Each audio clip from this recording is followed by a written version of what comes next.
Hello students. आज भी are success planet में पहली क्लास है। इसमें सबसे पहले हम सभी घन और घनाभ के बारे में सीखेंगे। तो सबसे पहले घनाभ को देख लेते हैं, इसके सारे फार्मूला और सारे बेसिक्स जानकारियाँ। ये घनाभ है। घनाभ में ये ऊंचाई है और ये लंबाई है और ये चौड़ाई है। घनाभ में जो ये भुजा है इसको कोर और किनारा भी बोलते हैं, और ये कोण है, इसको शीर्ष भी बोलते हैं और दूसरा कोण भी बोलते हैं। घनाभ में कुछ पॉइंट हैं, उस पॉइंट को देख लेते हैं।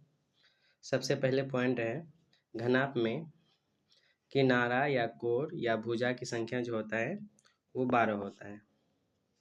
और दूसरा पॉइंट, घनाभ में शीर्ष या कोणों की संख्या 8 होता है। पॉइंट नंबर तीसरा, घनाभ में फलक की संख्या 6 होता है।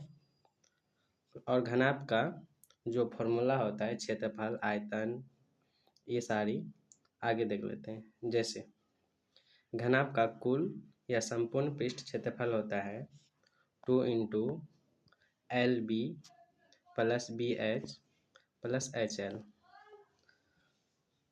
अब आगे घनाभ के चारों दीवारों का क्षेत्रफल, यानी कि घनाभ में जो होता है छत और जमीन, इसको छोड़ के चारों दीवारों का क्षेत्रफल वो होता है 2H into L plus B होता है।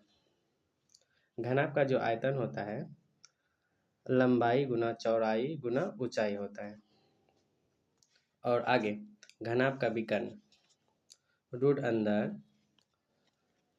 L square plus B square plus H square होता है। ऐसे ही आगे अब घन के बारे में देख लेते हैं।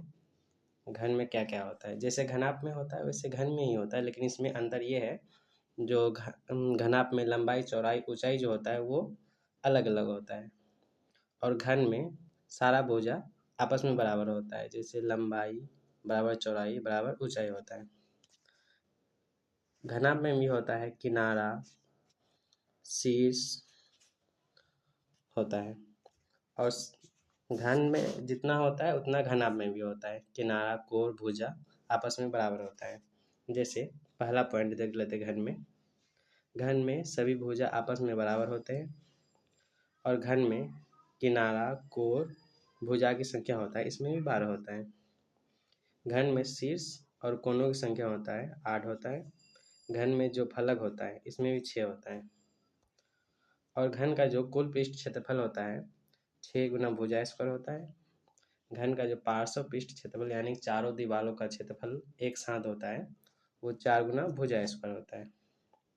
घन का जो आयतन होता है भुजा क्यूब होता है, और घन का जो विकर्ण होता है वो रूट अंदर 3 गुना भुजा होता है। ये हुआ घन और घनाभ का फॉर्मूला। बाकी इस पे आधारित क्वेश्चन आगे करेंगे। इतना तक देखने के लिए धन्यवाद।